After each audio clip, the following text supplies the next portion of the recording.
কয়েকদিনের টানা বৃষ্টিতে দেশের বিভিন্ন এলাকার জনজীবনে দেখা দিয়েছে ভোগান্তি। নিম্নচাপের প্রভাবে রাজধানী সহ উপকূলীয় জেলাগুলোতে মাঝারি থেকে ভারী বৃষ্টি অব্যাহত থাকায় অনেক এলাকায় দেখা দিয়েছে জলাবদ্ধতা। এতে বিপাকে পড়েছেন খেতে খাওয়া মানুষ। নিচু এলাকায় চিংড়ির ঘের সহ ক্ষেতের ফসল তলিয়ে যাওয়ার শঙ্কায় স্থানীয়রা। অনেক এলাকায় বিদ্যুৎ না থাকায় যোগাযোগ বজায় রাখাও কঠিন হয়ে পড়েছে। নিম্নচাপের প্রভাবে 5 দিন ধরে বিভিন্ন জেলায় হচ্ছে মাঝারি থেকে ভারী বৃষ্টি। রবিবার স্থল নিম্নচাপটি পশ্চিমবঙ্গে অবস্থান করায় বৃষ্টিতে বিপর্যস্ত রাজধানী সহ উপকূলের জেলাগুলো। উত্তর পূর্ব বঙ্গোপসাগরে একটা লঘুচাপ তৈরি হয়েছিল এবং পরবর্তীতে ওই লঘুচাপটা ওই দিন বিকালে কিন্তু নিম্নচাপের রূপ নেয় এবং এই গভীর নিম্নচাপটি বর্তমানে গাঙ্গেয় পশ্চিমবঙ্গ এবং তৎসংলগ্ন এলাকায় অবস্থান করছে।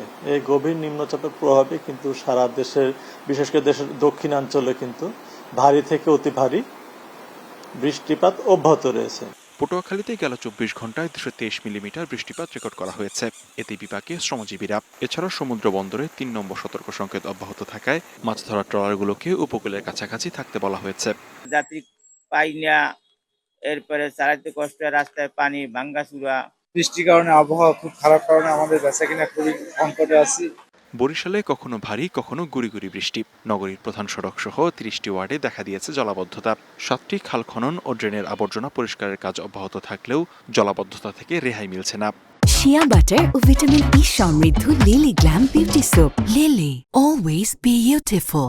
রাত্র 3টার সময় আইছি, 4টার সময় আইছি, আবার বাহার খালি পানি আর পানি। তো অনেক বছর ধরে এখানে এগুলি দেখতেছি আমরা, কোনো সময় আমরা কোনো সুযোগ সুবিধা পাই না। আছি খুব কষ্টে, পানিতে ঘরে আড়ু সমান পানি। বরগুনায় থেমে থেমে বৃষ্টি আর জোয়ারের পানির চাপ বৃদ্ধিতে বিপর্যস্ত জনজীবন। টানা বৃষ্টিতে ব্যাপক ক্ষতির মুখে আউশ ধানের আবাদ। এছাড়া সাগরে যাওয়া জেলেদের সাথে যোগাযোগ সম্ভব হচ্ছে না। আমাদের দিন আনতে পান্তা ফুরায়, কিছুদিন এরকম বৃষ্টি চললে অনার মরা লাগবে। আর অতিরিক্ত বৃষ্টির কারণে দেখা যায় আমাদের স্কুল, কলেজ বলেন, মাদ্রাসা বলেন, প্রত্যেকটা জায়গায় কিন্তু দুর্ভোগ দেখা যাচ্ছে। বাগেরহাটের উপকূলে টানা বৃষ্টিতে তলিয়ে গেছে রাস্তাঘাট। নিচু এলাকায় চিংড়ির ঘের সহ ক্ষেতের ফসল তলিয়ে যাওয়ার শঙ্কায় স্থানীয়রা। বাগেরহাট শহরে পানিতেই থই থই, আর আমাদের তো চলতেও কষ্ট হচ্ছে। 3-4 দিন ধরে বৃষ্টি, খুবই কষ্ট হচ্ছে। টানা বৃষ্টিতে ঝিনাইদহ, ঝালকাঠি ও পিরোজপুরেও জনজীবনে দেখা দিয়েছে ভোগান্তি। বিভিন্ন সড়কে দেখা দিয়েছে জলাবদ্ধতা। স্কুল ও কলেজের মাঠ তলিয়েছে বৃষ্টির পানিতে। নদ নদীর পানি বেড়ে যাওয়ায় ঝুঁকিতে ফসলের ক্ষেত।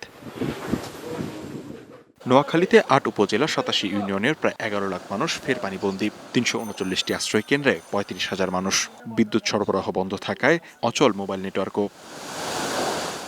এদিকে বৃষ্টি কমেছে কক্সবাজারে। থেমে থেমে গুড়ি গুড়ি বৃষ্টি হচ্ছে। কিছু জায়গা থেকে পানি নামতে শুরু করায় বেরিয়ে আসছে ক্ষয়ক্ষতির আসল চিত্র। তবে এখনো পানিবন্দী অন্তত 30টি গ্রামের মানুষ। আমাদের যাতায়াতের যে রাস্তাটি ছিল ওই এলাকার রুটটি এখন ভারী বর্ষণের কারণে নষ্ট হয়ে গেছে। সরাতে স্রোত বেশি, পানির টান বেশি, আর আমাদের অনেক চলাচল অসুবিধা হচ্ছে।